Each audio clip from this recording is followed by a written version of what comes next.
you said that if you're I guess it was marketing where you want to do the elder care as far as like the 65 and up, but you can't market for the Alzheimer's and dementia. What if you want for the Alzheimer's and dementia?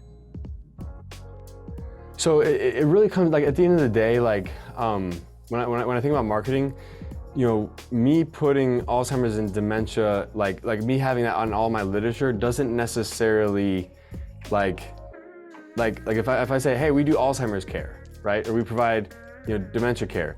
Like, that doesn't necessarily resonate with the families as much as, like, hey, you know, take a break, enjoy, your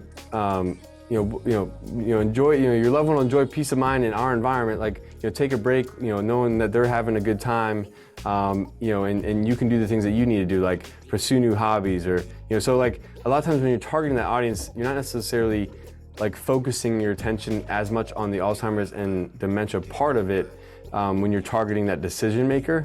You know, so it's just, you know, when it comes down to it, we just have to be careful, like, on that in the state of Florida, where I can't say that, like, we're a specialist in all, like, even if I had all of the, like, designations of, like, a certified dementia specialist, or, you know, all those things, I still can't advertise on my RAC card that I specialize in Alzheimer's or dementia. But a lot of times I don't even think that messaging communicates to families as much as, like, helping them take a break, you know? So I don't know if that answered your question, because it was hard to hear the entire thing, but did that help?